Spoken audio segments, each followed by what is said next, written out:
Hello students, today we are going to discuss a new topic that is pointers.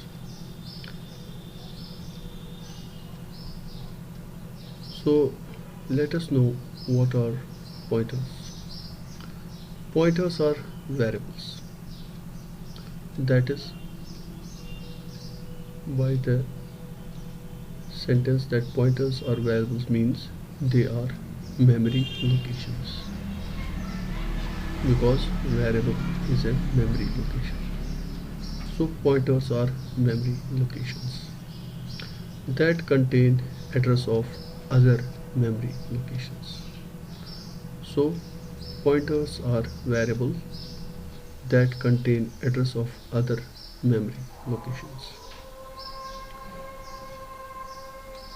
Not only they contain the address of memory locations, but they can also contain the address of functions.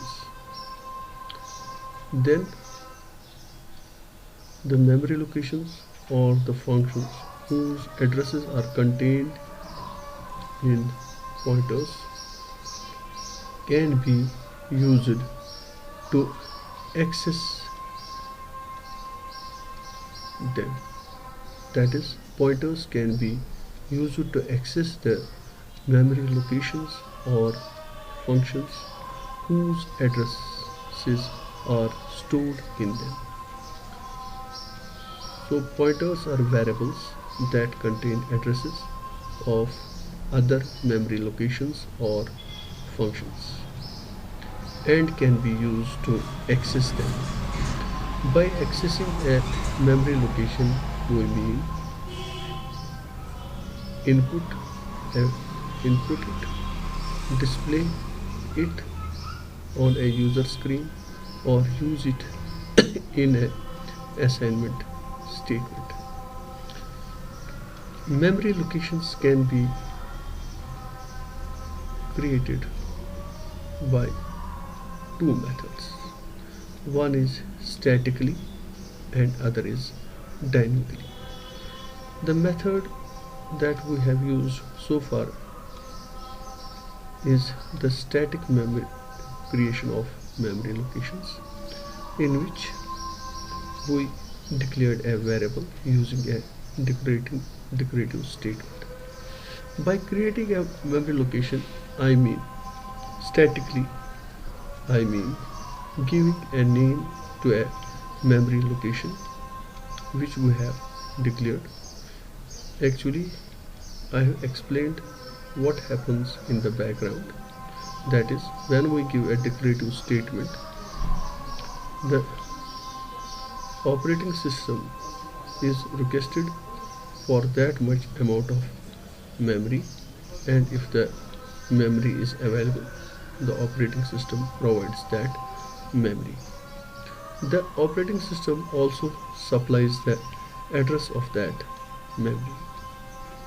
So once the address of the memory is available, that address is bound to the variable name which we have given in a declarative statement. As I have already cleared whether the memory is allocated statically or dynamically, it means some area in the memory device, which is actually a hardware device, is basically reserved for that variable. So once we bind the memory location to a variable name, we can access that location with a variable name. As I told you, there is another way of accessing the same memory, that is, if we know the address of that memory. So if I declare a variable using a declarative statement, actually I am naming some memory location in the memory, and the address of that memory is supplied by the operating system and that address is bound to the name which I have given as a programmer. Once name is bound to that address, I can perform read and write operations on that address, and performing read and write operations on an address is called accessing a memory. The another way of saying the same thing is that if we are able to input a variable from a keyboard or display the contents of a variable on a user screen, or we are able to use a variable in assignment statement, that means we are accessing that variable. Okay, now accessing a function means that we can call a function. What is a function?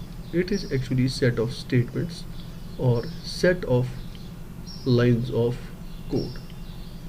Once that set of lines of code or set of lines of set of instructions are stored in a memory, they can be executed by CPU only if the CPU knows the address of the first instruction of the function. So where is that address stored? So that CPU can execute a particular function, we will see that later. Now, as I told you, memory location can be either created or obtained statically or dynamically. Static allocation is also called compile time allocation, and dynamic allocation is also called runtime allocation or execution time allocation. Once a memory location is obtained either by static allocation or dynamic allocation, we can access those locations. With static allocation, that is, these are the locations that are obtained by using declarative statements. Now, declarative statements are of two types. One that is based on primitive data types, that is character, integer, float, and dump. That is, once we declare a variable of a particular data type, we give the data type and the variable name. And the data type that is provided by the compiler are known as primitive or fundamental or primary or basic data types. Now there are certain data types like structures and classes that can be created by the user. Once these data types are created by the user, in other words defined by the user, the programmer or user can declare the variables of these data types, and then using the variables of user defined data type, we can access the members of a structure.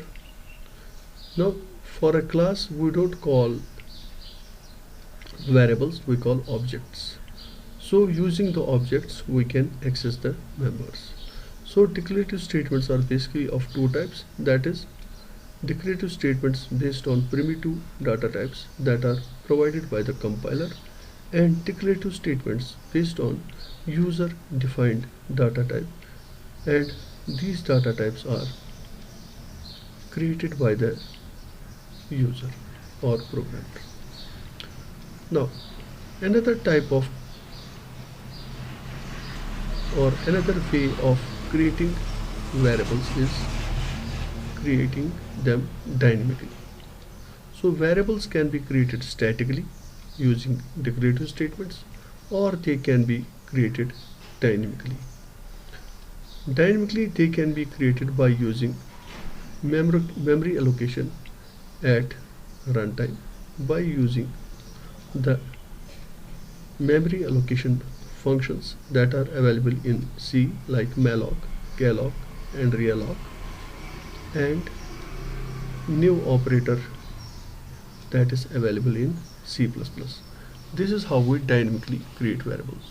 So you can broadly understand that variables are of two types: those which are created with declarative statements or those which are created with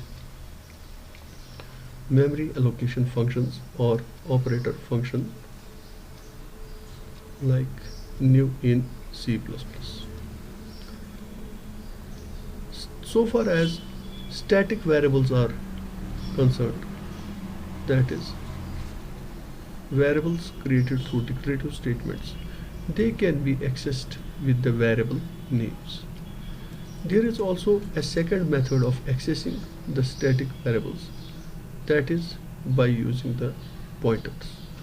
So you can remember that static variables or static locations can be accessed by using the variable names or by using the pointers.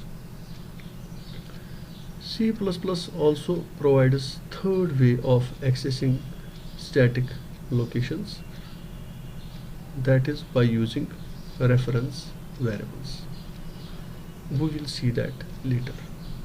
Now, dynamic locations or dynamic variables, that is the variables created dynamically by using memory allocation functions of C or operator function of C++, can be accessed with two methods. One is either by using the pointers or reference variables. So dynamic locations can be accessed or dynamic variables can be accessed by using pointers or reference variables, but for static locations there are three methods available. One is using a variable names.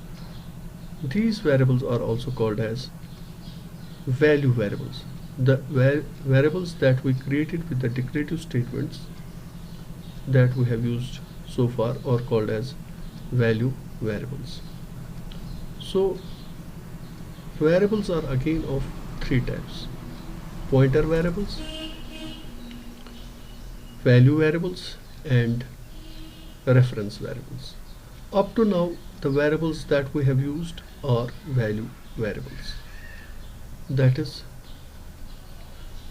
the variables that we created with declarative statements so far, whether they are variables of type primitive data type or user defined data type. Again, one thing that I have missed in declarative statements, you can list they are of three types based on primitive data types, or they can be based on derived data types also. For example, derived data types are again are of two types, that is arrays and pointers. Okay. Now, pointers can have different data types. We can have pointers that are based on primitive or primary or basic or fundamental data types. We can have the pointers based on derived data types. They are of two types, that is pointers or pointers of arrays or pointers to arrays or pointers to pointers.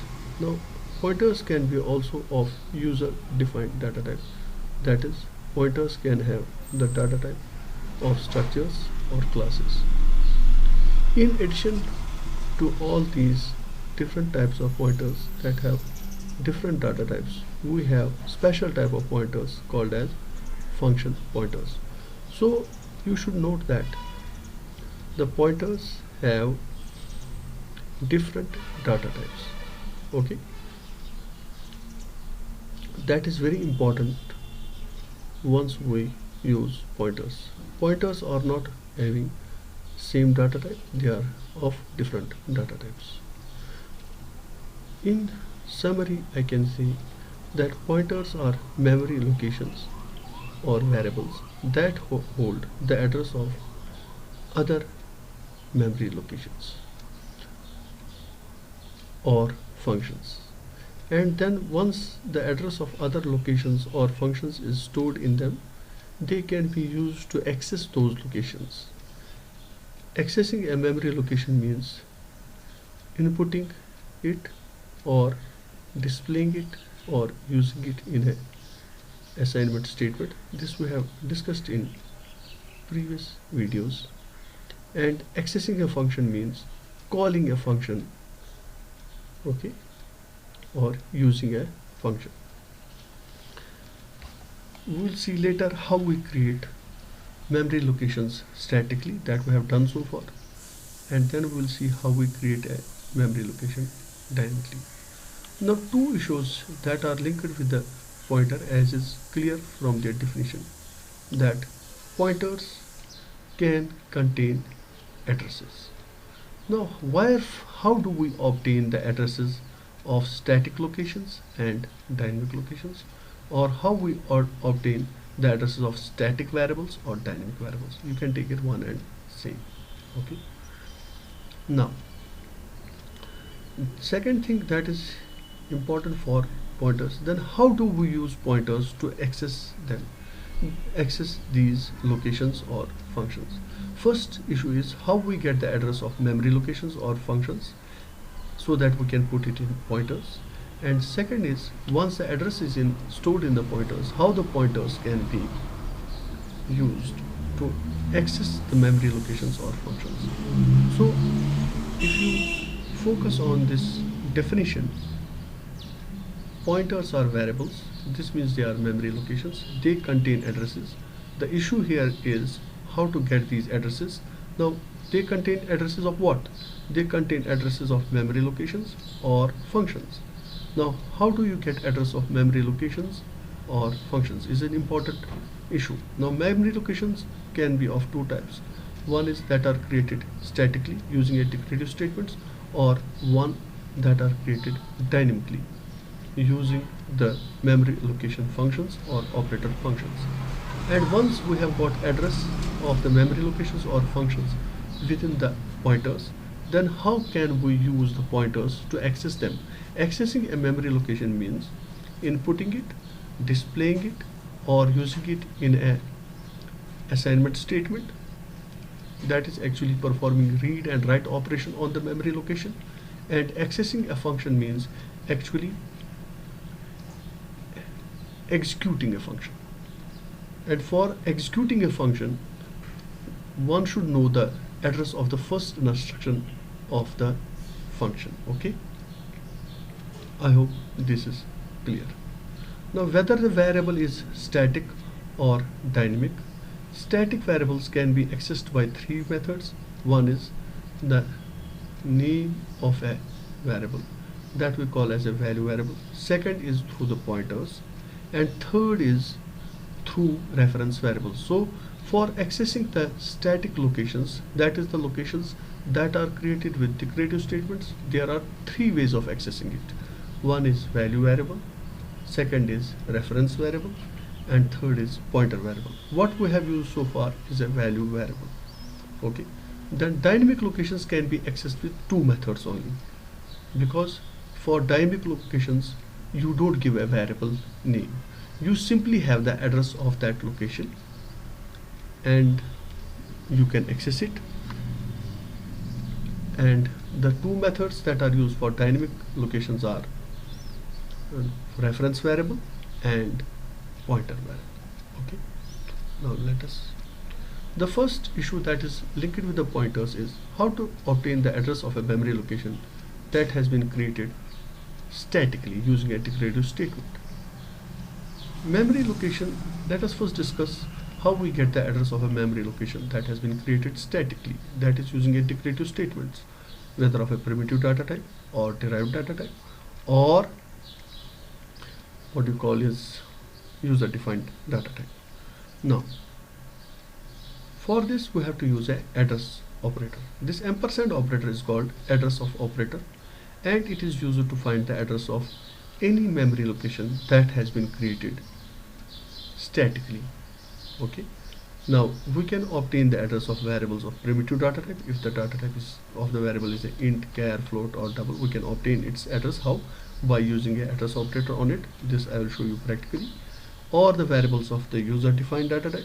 That is, we can use the address of operator to find the address of the variables of the structures or objects of the classes, or they can be used to find the address of the variables of the derived data type. That is, they can be used to know the address of pointers or address of arrays, since arrays and pointers are classified as derived data types. Okay. Now how do we get the address of memory location created dynamically? As I told you, memory location can be either created statically or dynamically. That means creation actually means allocation of memory. If I say memory allocation is destroyed, you should understand that memory is deallocated.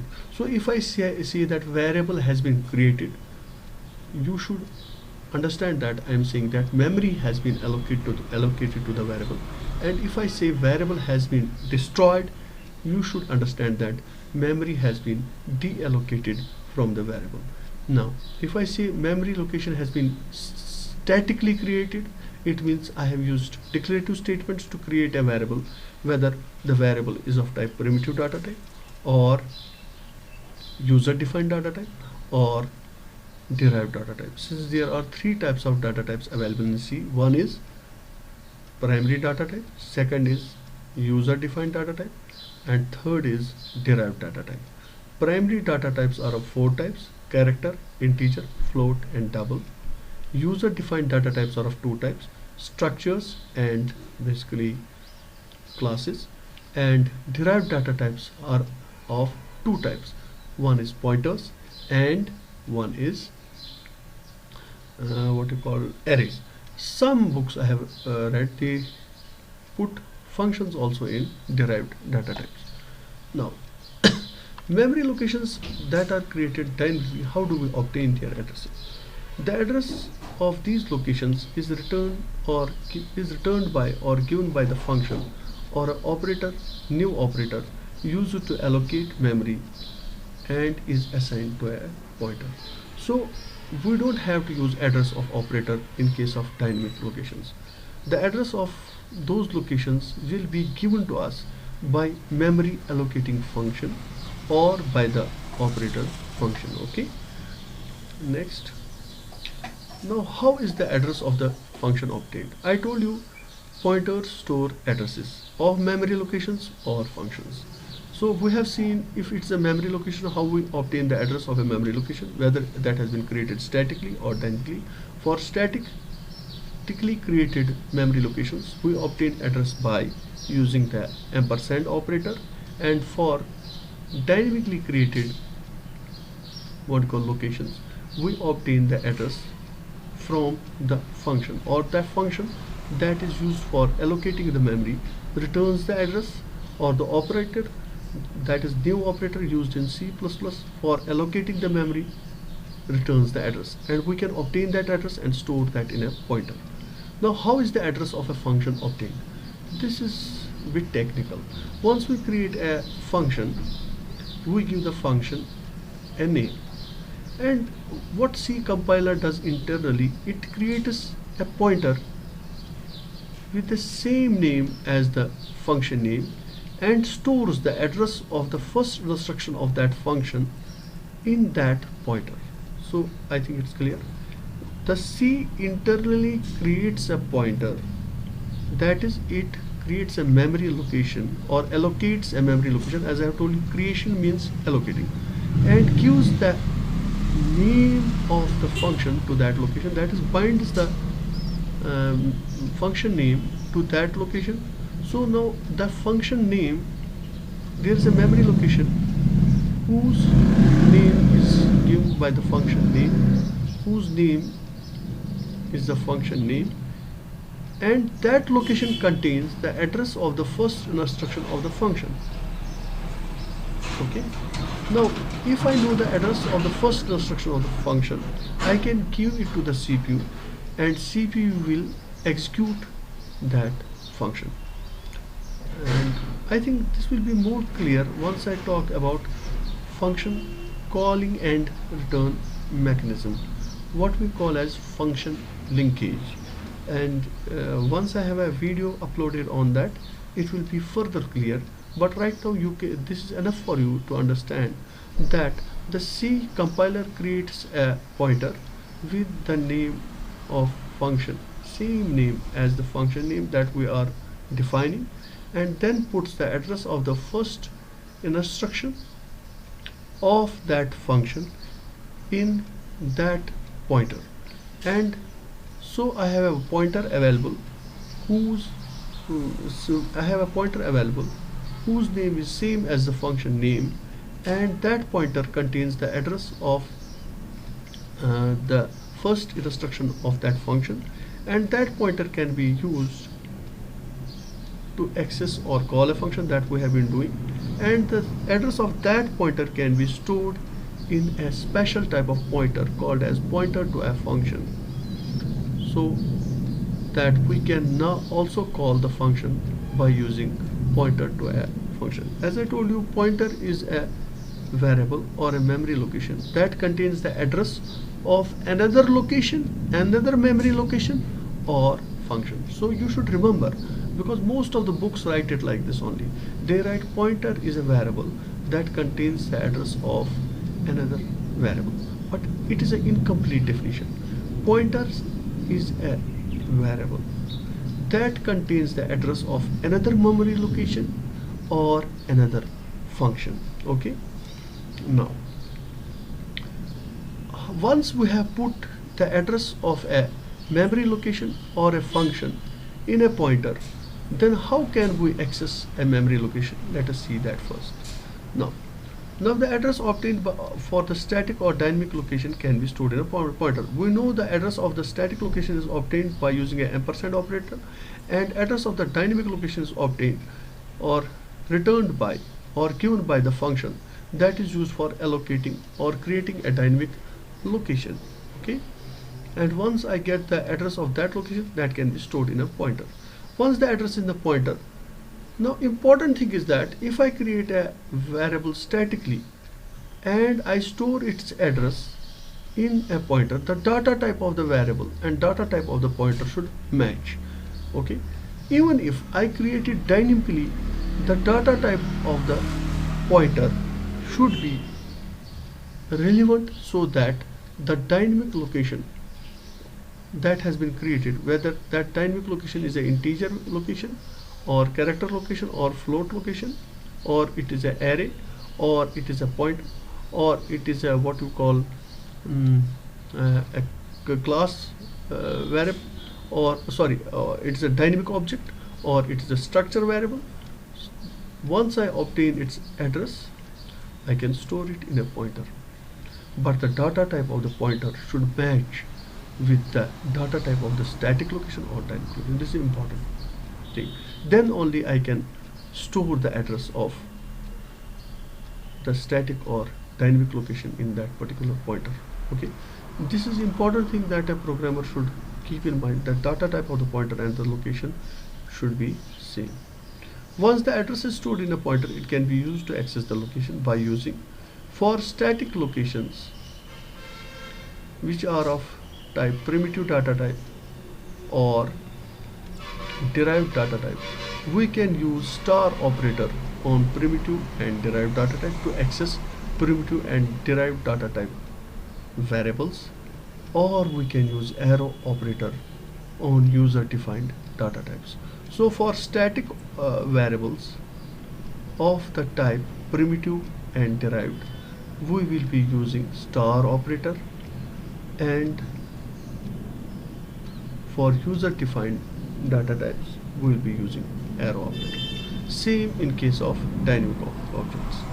If it is of dynamic object is of dynamic variable is of type primitive, or it is of derived data type, then we can use star operator, and if it is of user defined data type, then we have to use arrow operator. Arrow operator is a dash followed by a greater than symbol.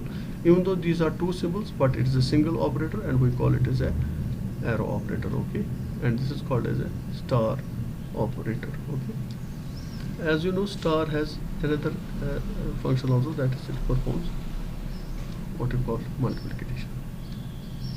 Okay, this is also called pointer dereference operator. Now, what are actually steps for accessing a location with a pointer? Okay, if I want to access a memory location with a pointer, what are the steps? First, we have to declare a pointer, or we have to declare a static location or a variable,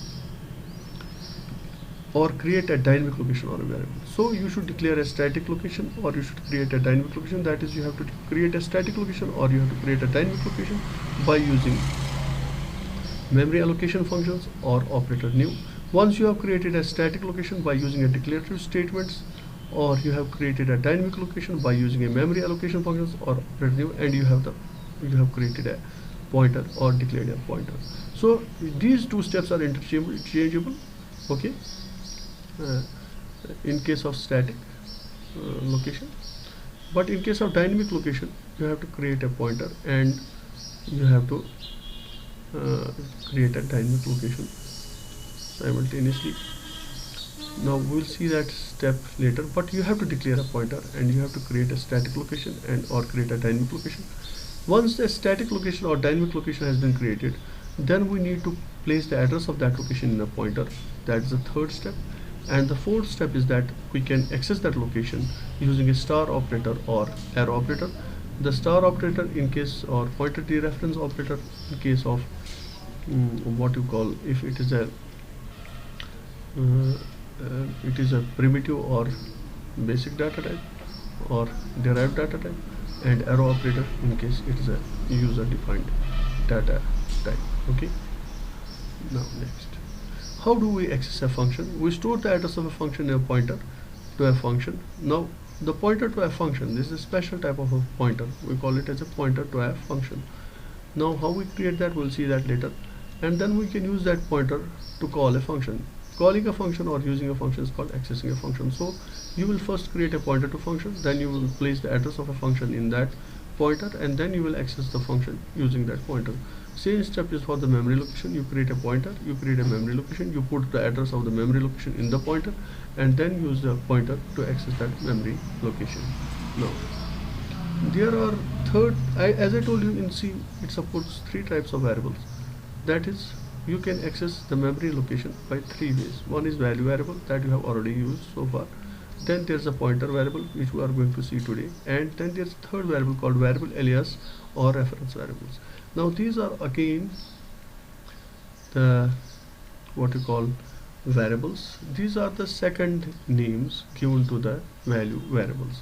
If you have already got a variable, you can also give a second name to a variable. That means if you have declared a memory location with the name A, you can again give a second name to the same location. This is what we call as a reference variable. That means you can bind the second name to the same memory address, and then you can access that address.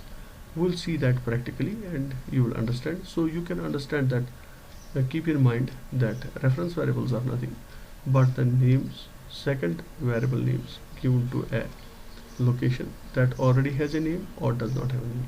Reference variable, that is a variable name, giving a variable name. It can be given to a static variable, that is the variable that is already created with a declarative statement, or it can be given to a dynamic variable. Okay.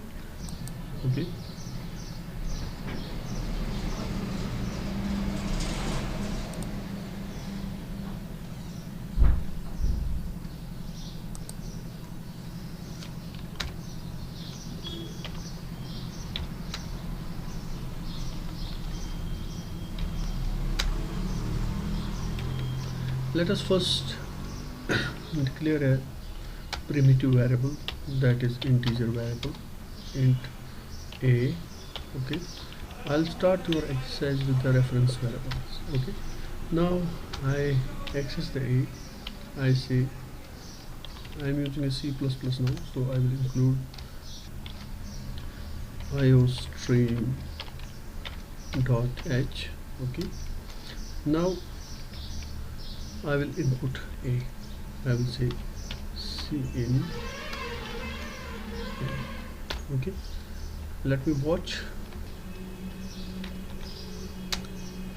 Add watch to a. Okay, now let us run this program. Once we run this program, it will wait for the keyboard, and I type the value 56. You see here a is now 56. So I have inputted a value from my keyboard. This is what I call accessing a memory location. Now this location has a name a, and it is a static location because it is created with a declarative statement. Okay, now let us see how we can give another name to this location.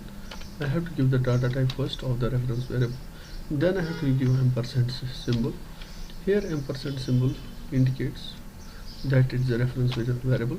Now I say the name of my reference variable is v, and then I say it is another name of a. This is what the statement means. First we give the data type, that should be same of the type of the variable. If I want to give another name to a, now that another name will be again used to refer to a. That's why it's called as a reference variable. Now a is a variable called as a value variable. Okay, so v is the reference variable. Now that refers to a.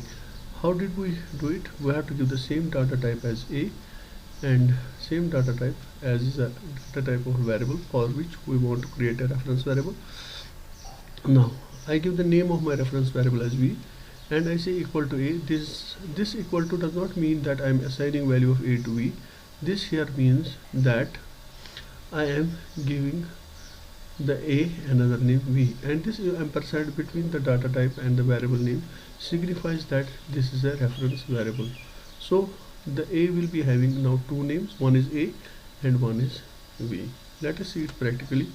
If I now say v equal to 10, it is same as saying that a equal to 10, because if my claim is right, you will see that value of a will change. Okay, now you see initially a is junk. Now I input the value of a from the keyboard. This is the previous input. Now currently I am inputting value of a as 90. If you see now, a here in the watch window is 90 because I have used cin. Cin works same as scanf, except that you don't have to give format specifier. Scanf is a function, but cin is an object. Okay, used for input in C++. Okay, so cin, two greater than symbols and then variable name is used to input a value from the keyboard and store it in a. As you have seen, 90 is stored in a. Now I have given another name to this variable a as v. So if I say v equal to 10, this a should change. That means the v is bound to the same address as a. That is the memory location whose name is a. The same location has the name v. See, now a is changed to 10. So v equal to 10 is same as a equal to 10. That means I have created a alias for a. I can create a second alias for a also. That I can also show you. Same way, use int, then I can send ampersand, say j equal to a. Now for a I have another alias j. So the same location is referred with three names. Now a, v and j are bound to the same memory location. Are bound to the same memory location means the same address has got three names, a, v and j. Now let me change a with j equal to say 8. So this is an indication that we can create more than one reference variable for a particular location. Okay, let me clear the screen first. Now so I clear the screen. Now I input a from the keyboard as 67. You see 67 is the value that has been input because I am inputting a. Now I am giving a name v. This is the alias name or reference variable v. Okay, then I create another reference variable. j. Now I'll be modifying a with v and j. That means v and j are referring to the same location a. See, a has changed to 10 because I have set v to 10. If I say j equal to 8, you see again a is equal to 8. So this makes it clear that we can have another name for the same location, and having the same another name for the location is called as a reference variable. I hope it's clear now. So reference variable is same as a value variable so far as inputting, displaying, or using in an assignment statement. So if you use v instead of a, the value of a will change accordingly if you change v. Okay,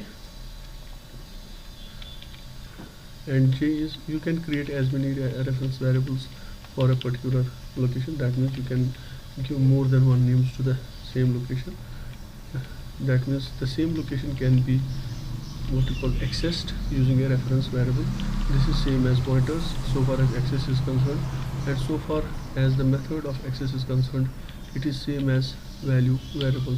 So reference variables enjoy the power of pointers and value variables. If I create an array s of 90 elements, suppose, okay, now let us create a reference to a particular element of s. Suppose I say int ampersand k equal to s of 0. So I have created a reference to a particular element, that is s of 0. Now that element will have two names, one is s of 0 and another is k. Let us try to change it. I will say k equal to 90. Okay, once I execute the program, you see I'll debug. I will now watch my array, that is s. Okay, close this.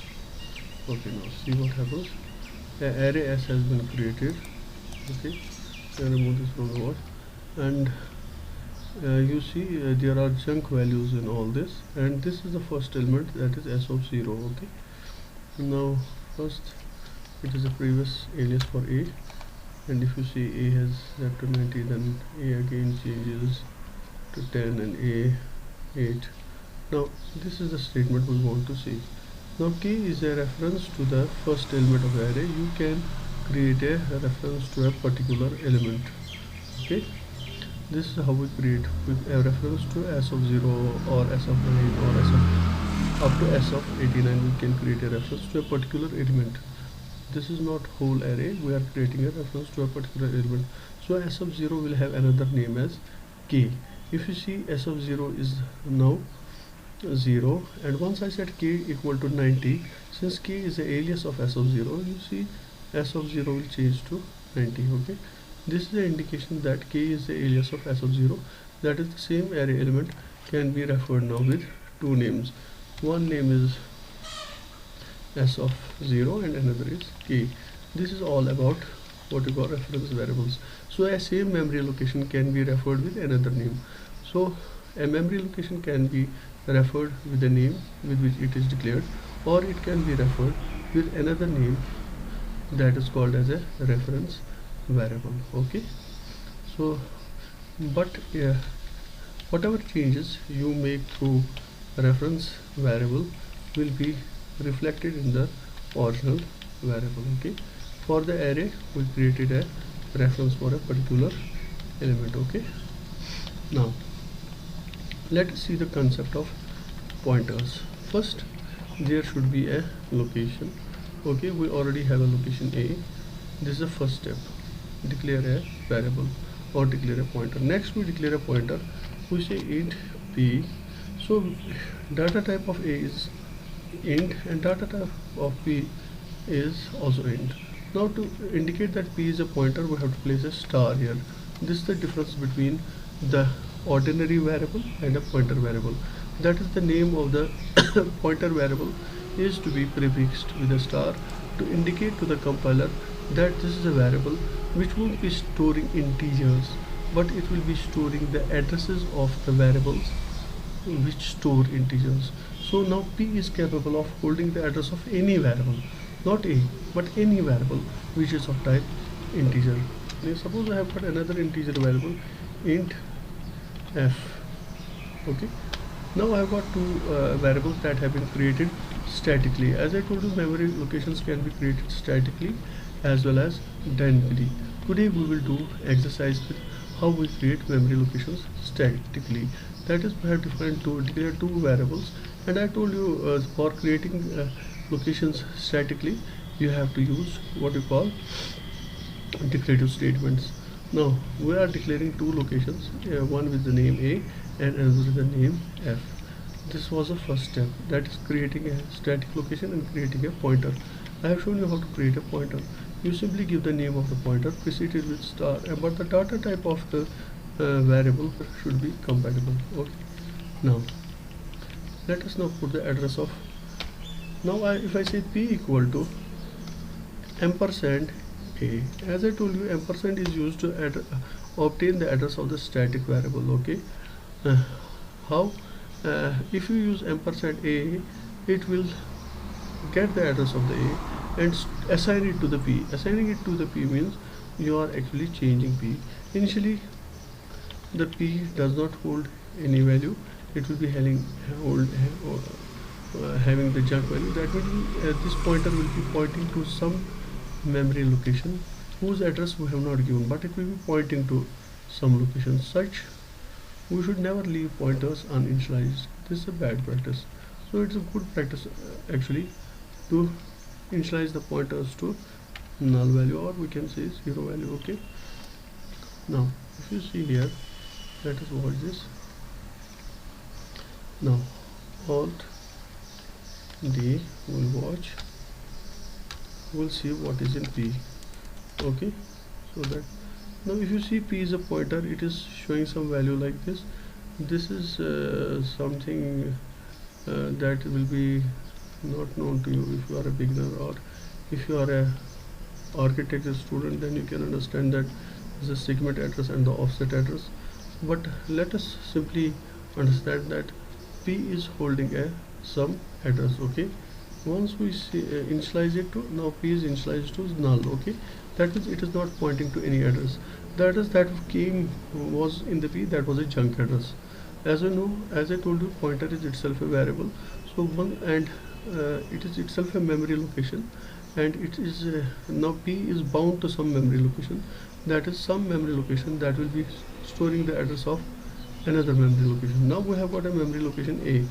What does ampersand A do? Ampersand A, if I would have said P equal to A, then value of P A would have been assigned to P. But since I have said P equal to address of A, that means the address of the A will be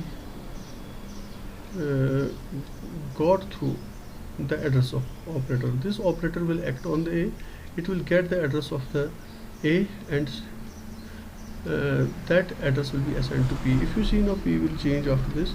So this is the address of the variable what you call A. This is actually the address. You consider this is the address, that is DSFFF4. Okay, this is the address of the A. Okay, this address is actually in binary, but we have written in the compiler displays it in hexadecimal. Okay, hexadecimal. This is a hexadecimal notation for the address, but actually address is in binary. So this address is assigned to the P now. So these are the first two steps for using a pointer. That is, first there should be a static location. Since there should be, second there should be a pointer whose data type is same as static location. If you see a pointer, P's data type is int and the A's data type is also int. Next step is that third step, assign the address of a variable which you want to access with P into the, store it in a P, or assign this address to the P. Now P is holding the address of A. Now A can be accessed with P. How? You simply take it like that. Now another name of A will be star of P. Once again I repeat it, another name of A will be star of P. Okay, I give some initial value to A. Okay, you see A is equal to 90. Now I say, suppose, as I told you, If a static variable is of primitive data type, we can use star operator with a pointer to access that value, to access that location. Now if I say star of p is equal to 12, I am assigning the value 12 to the location that is pointed by p. Star of p is the name of that location whose address is in p, and since the address that we have stored in p is the address of a, therefore star of p is another name of a. Okay, let us see if it works or not. If you see here, now see, if you observe a, initially a has a chunk value. Just have a look on the a, you will understand. A now is now assigned the value 90. Okay, after that we set pointer to null. Now pointer is set to null. After that we set pointer to the address of a. Okay, now p is pointing to the a because p is holding the address of a. Now a has got two names, one is a and another is star of p. Okay, star of p. So star of p equal to 12 means now a equal to 12. As I told you, you simply remember that now a has got another. This argument can be applied to the all primitive data types. Okay, now if I say p equal to 12, you say a is equal to 90. Now p is equal to star of p equal to 12 is not equal, p equal to 12, it is a equal to 12. As I told you, star of p is another name of a. Now if you see, a has changed to 12. Okay, so this is how we access a memory location with the pointer. First we create a memory location statically, then we create a pointer of the same data type as the location.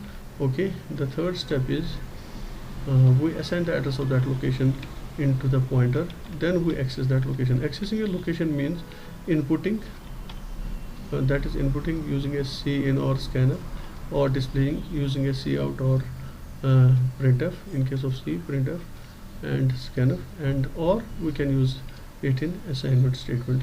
If I am saying now,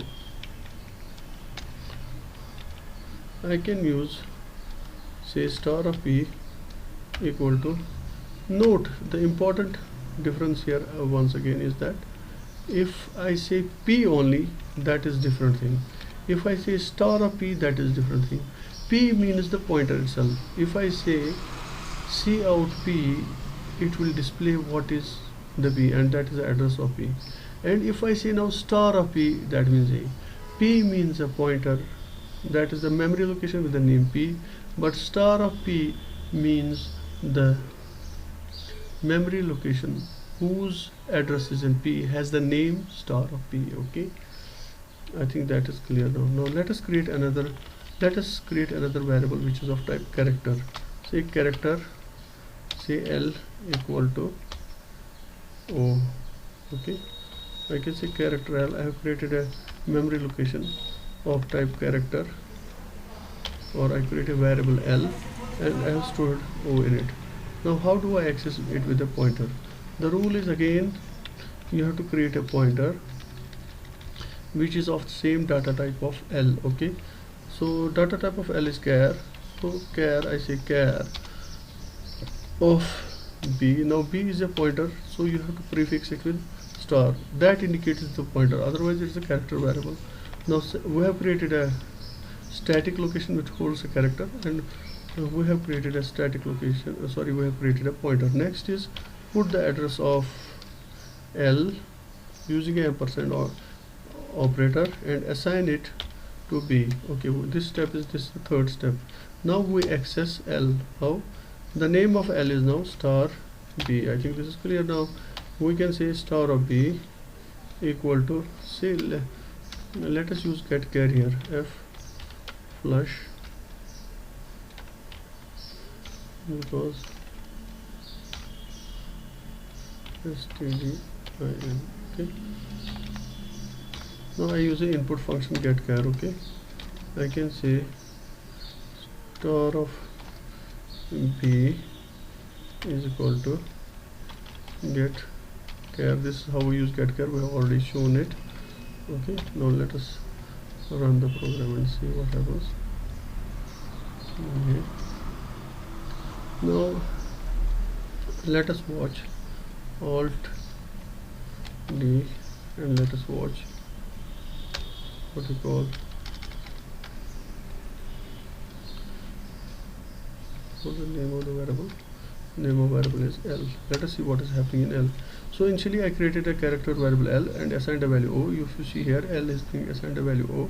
Then I stored address of L in B, and B is a pointer, and the data type of the pointer is char, and data type of L is char. Okay, now I can assign address of L into B. As I told you, you can store the address of a particular variable in a pointer, but the data type should be same. Okay, the data type of L is char, and data type, so we can have pointers of different data types that I meant. Now I started my exercise with the primitive data types. I created a primitive variable A. Primitive or basic or fundamental or primary data types are character, int, float, and double. So I created statically. Creating a variable with a declarative statement is called as creating a variable statically. So I have created statically A, and statically I have created L and F. Now I have also created two pointers P and B, but the data type of P is int and data type of B is char. So P can hold value of any static variable or dynamic variable that is of type int, and same is true of char. So the pointers should be assigned to with the addresses of those variables with which their data type matches. Now let us, if you see, L is O, is equal to O. Why? Because we have assigned L equal to O. Now after that, what we do, we are inputting a character from the keyboard and storing it in star of B. Star of B is now name of L. Okay, as I told you, the name of L is now star of B, not B. B is the name of pointer, but star of B is the name of a location whose address is contained in B, and address of the B that is contained in B is L. Okay, address of L. Okay, let us see that how it works. I enter a character U, and if you see here, L has changed to U. That means I have inputted the character using a pointer, but what has changed? The static memory location, that is L, has changed. Okay, same argument can be applied to floats and doubles. That means if you have a variables of type float or variable of type double, then you can access those variables using the pointers, provided you create the pointers of the same data type. Then you assign the address of those variables in those pointers.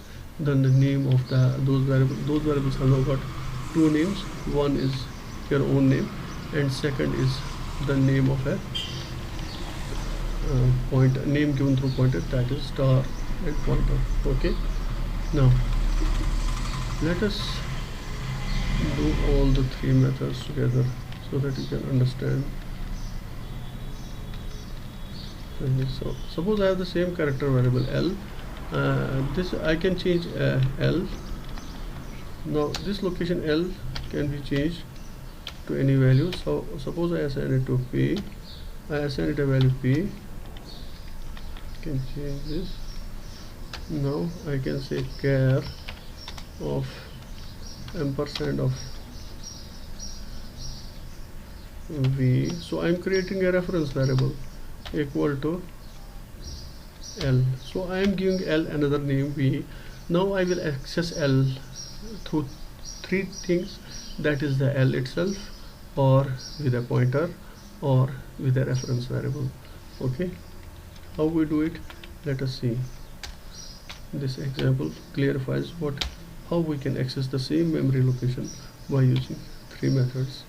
Okay, I have created the reference variable, and I have given the name of the reference variable as V, and I have said that V is a reference variable for L. So I have given another name for L, that is V.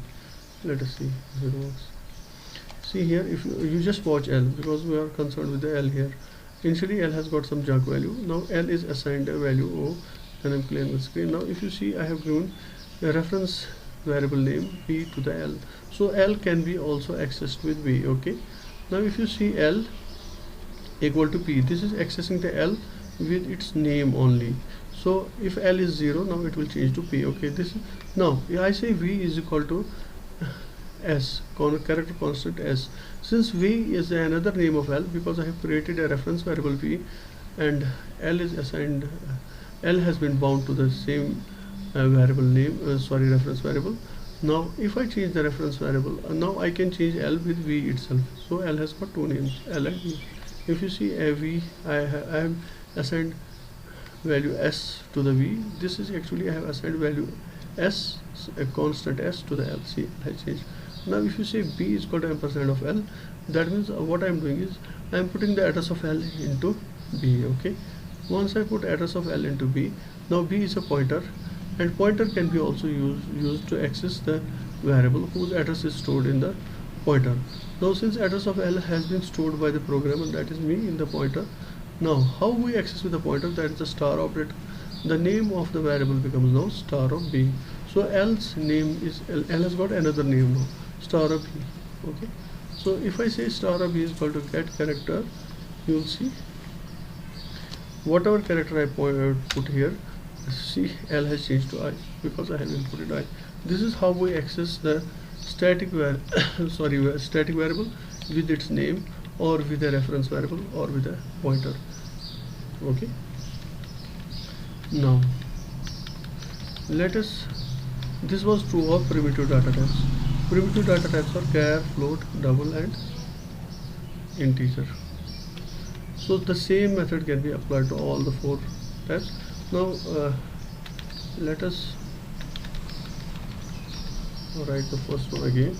Int, suppose I say L equal to 90. Okay, then I create a pointer of type integer. Int star of P equal to, star of P, we can say now P, star of P equal to 0. That is, I initialize my pointer to null. I told you it is a good practice. P is equal to ampersand of L. This is the second step. Then I access, I say star of P equal to 89.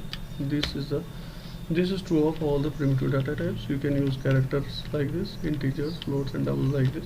You can create the variables statically, and then create the pointers, and then assign the address of those variables into the pointers, and then you can access those variables through the pointers. Accessing through the pointers means input through the pointers, or display through the pointers, or using assignment statements.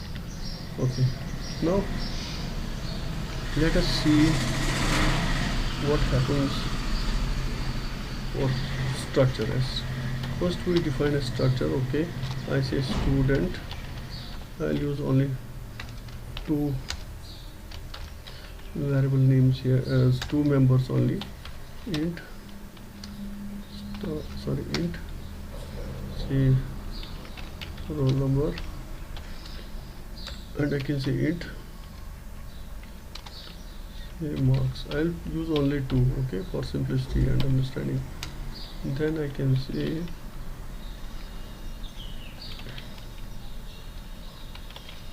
now I can have a function here, message,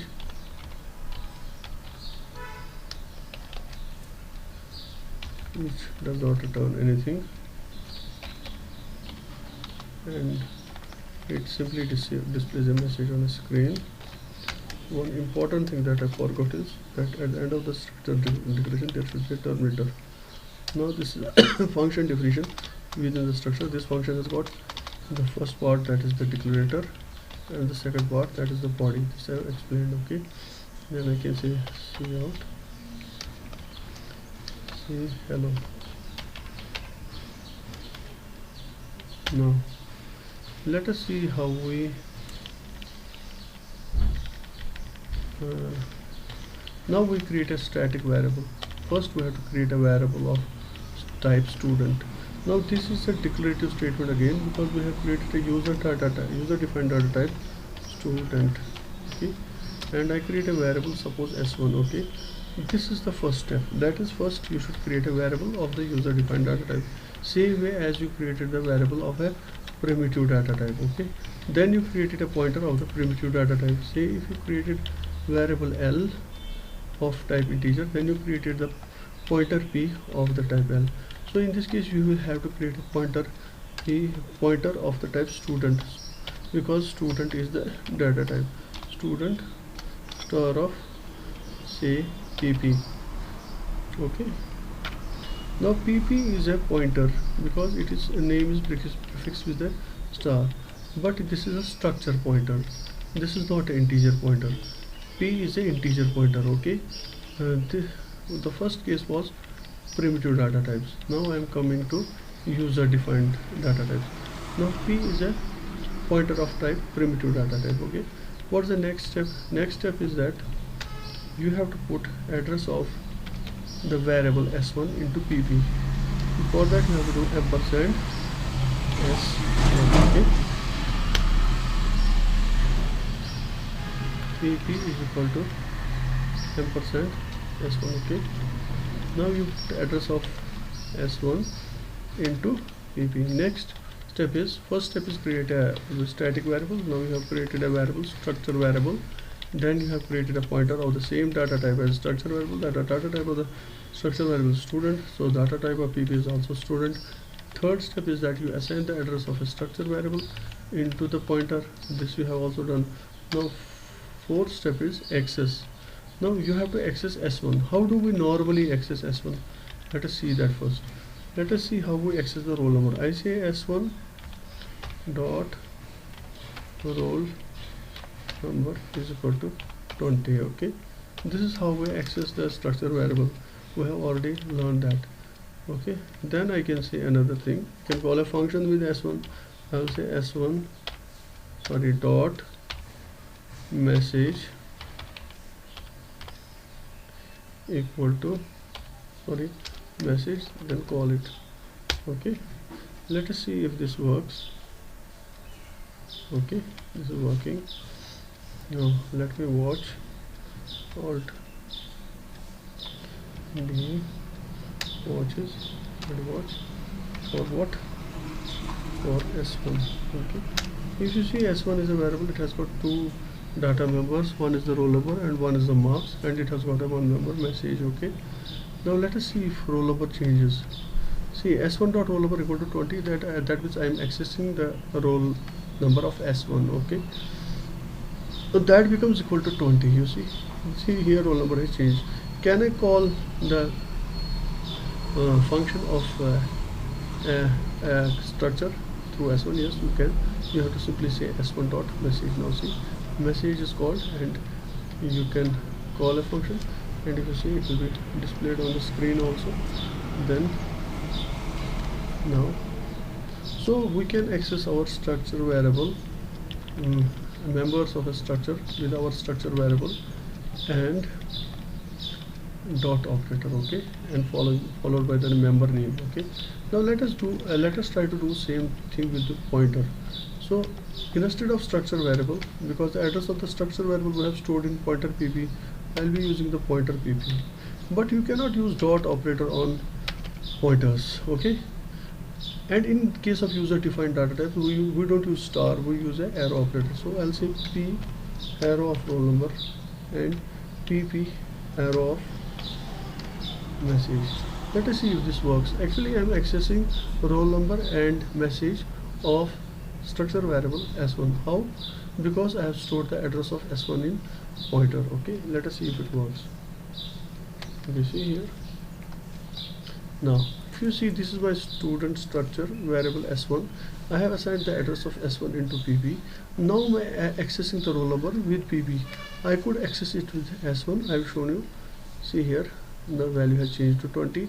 I am calling the function. The function is being called. So I can access a function with a pointer, that is a function member with a pointer. Equally, I can access the roll number of s1 with a pointer. This is a clear-cut indication. So what's the first step? You create the variable, static variable of a user defined data type. Then you create a pointer of the same data type, that is student. Then you assign the address of the variable into the pointer. Okay, then you access with a pointer. Okay, now s1 could be accessed either with a pointer or with a name, that is s1 dot roll number or s1 dot message. Okay, its numbers could be accessed with s1 or it could be accessed with pointer. Next, you can also give reference variable name to s1, then access with that variable. For that you have to give the data type first, that is the student. Then you have to give the ampersand symbol. Then you have to give the reference variable name, say ji. Then you have to say equal to s1. This is exactly the same. Okay, let us see if it works. Okay, this is working. Now let us access it with ji, that is the reference variable name. So it is same way we access with a variable value variable s1, that is j1 dot jj dot, and you can say it is simple, pretty simple, nothing difficult in this. I don't know why students get confused. Some students are confused with this. See here, and there's the error. Simple. Oh, sorry, I have named it as ji.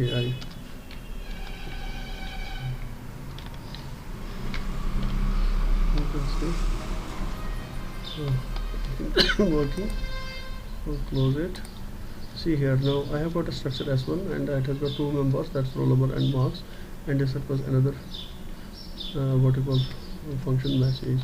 Now we have seen how to access the structure with a structure variable. We have seen how to access the structure with a pointer, and now we see how to access a structure variable with a what you call a reference variable. Now ji dot roll number is equal to 20, but it is actually si dot s1 dot roll number equal to 20. See here, it has changed. Now we're calling the function call has been also realized. So this is an indication that you can give a reference variable name to a structure variable and then access the structure with that variable. I hope it's clear now. Now let us do exercise on another thing, that is class. Okay, the method will be exactly same. You use a class, then you say employee, but only thing is that the default access password for the class will be private. That I have explained. For structure it is public, so let us make everything public. You can only access with the value variable or with the pointer variable or with the reference variable only public members of the class, not the private and protected. So even if you use a pointer, you cannot access the private or protected members, or you cannot access the what you call these with the reference variable also you cannot access their private and protected, only with the not you can only access public members of a class.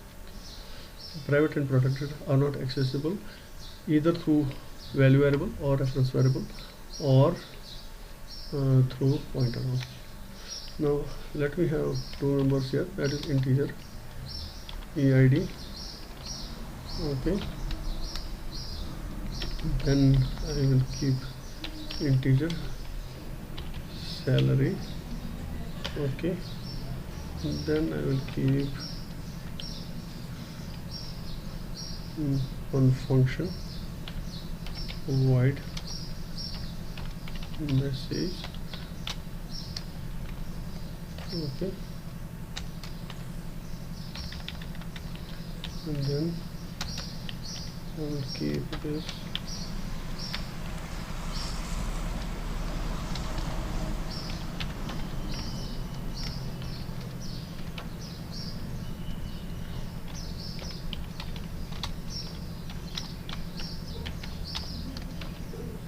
okay. Now I've created a class employee, and this is my class definition. Starts from first curly brace and ends at the last one where there is a terminator.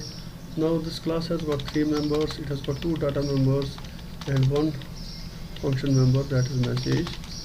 And then let us try to, since all the members are public, so let us first we create an object of a class. We don't say class variable, we say object. So I have got employee and I create a object, say o1. I don't say variable. Okay, next I create a pointer of type o1 that will be called now as not will be called as object pointer. Okay, so data type is employee. Okay, and then star, let me call it as PO. Okay, let me first compile and see if there are any errors. Otherwise later, no, there are no errors. So warming fine. First we created a object O1, then we create a pointer of the same type as object, data type of the object. Now this is again a static object. Okay, we created a static structure variable, we created a static object, we created the variables of the static variables. This is all compile time allocation, that is before the execution. Okay, the step first is create a variable statically using a declarative statement. This is true of user defined data types, or for basic data types or derived data types. Then next step is put the address of, create a pointer, then put the address of the variable in the pointer. Now we do that. Our pointer here is, object pointer is star PO. Okay, equal to, I can remove this structure part now so that we don't get confused. Okay, now I created the object O1, then I created a pointer. Next is I put the address of the object in the pointer, because the data type of both is employee, it is compatible or same type. This is the rule. Now how do I put address? I use an ampersand operator here. Okay, then after putting the address, what I do now, I access with the pointer. How do I access with the pointer? I simply use the arrow operators. With reference variables and value variables, we use dot operator. Now PO arrow of, say what is it, say EID equal to 99. Using an assignment statement is accessing or input or display. PO arrow of, what was the next cell, I think, equal to 1000. Now I am accessing the members with a pointer. Okay, now this is your class employee. You have object O1 of employee, and then you have got a PO, that's a pointer of type employee. Then you put address of the object into the pointer. For structure and classes, we access data members with the arrow operator. Okay, now here we have to use PO equal to address of O1. We put the address of the object into the pointer. Okay, this step is same, we don't use a star here. In case of primitive also, we say address of a variable equal to pointer, not star PO. Okay, now let us see if it works. 7. Now let us debug all D. Let us watch. This time we watch a object O1, 3, O1, and once we object O1, you see here object O1 is there. Okay, now it has got for both members, it has got junk values, that is for EID and salary. Now I put the address of the object into the pointer, and with the pointer I am changing these data numbers. Okay, see here, I have changed EID to 99, so objects EID, employee ID has changed to 90. Next is the salary of the object O1. You see the salary has also changed. So it's a clear indication that same method can be applied to what we use for structures, same way used for classes. No difference at all. Same method. So if you want to use a reference variable here, you have to use the previous example of the structures and use the same pattern here, or if you use a value parameter that we have already done. Okay, now with the pointer we have to use an arrow operator. So we have discussed the primitive data type, we have discussed two user defined data types. We create a user defined, first we define the user data types, then we create the variables of the user defined data types, then we assign the addresses of those variables or objects into the pointers, then we access to the pointers. Now if I change the public specifier, by default it's a private specifier. Let us compile and see if we get errors. We should get errors. Okay, what are the errors? Yes, errors are that it's not accessible EID and salary. Why? Because it is a private member now. So you cannot access private members of a class even with pointers. Okay, even with pointers. You should even with pointers of even with object pointers. Okay. Now we are only left with the derived data types. Okay. Derived data types are arrays and pointers. We will discuss arrays. Okay. Let us see. First, create an array. These are static arrays because they are created with declarative statements. So whatever variables I created so far, whether they are structure variables, whether they are objects, whether they were primitive variables, they are all static variables because they have been created at compile time. In this exercise I'll be handling only static variables.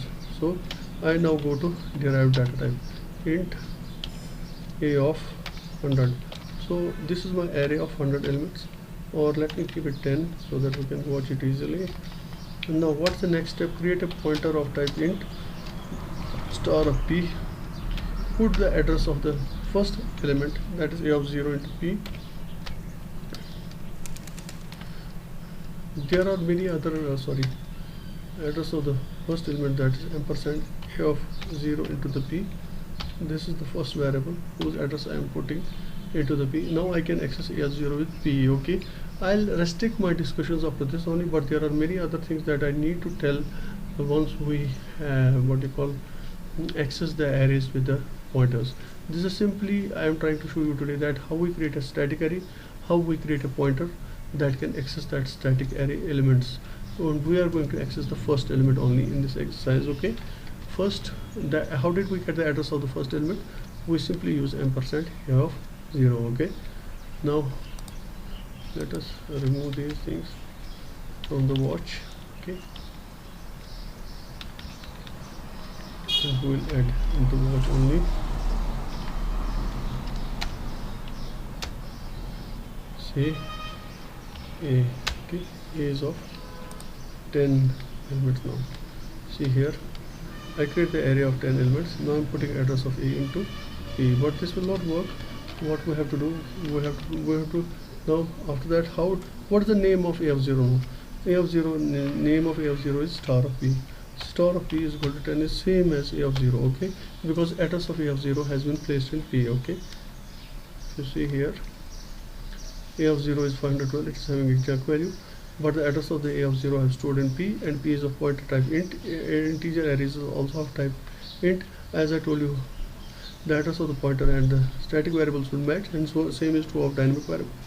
Now after that, we can say star of p equal to 10, that is a of 0 equal to 10, because I told you whatever variables address is put into p, that variable's name is star of p. Okay, now star of p is same as a of 0. Okay, so if you see here, a of 0 has changed to 10. This is how we access the what you call integer arrays. This is a derived data type. So same can be applied to character arrays, same argument, and you can change the individual members of that array. But I'm not changing the entire array right now because I have to teach something called as pointer arithmetics. Okay, I hope today you have learned how to access the static variables using the pointers. I have also shown at the beginning how we create a reference variable for a particular element of the array, and then we can access that element with a reference variable. I hope you have enjoyed today's class. Thank you.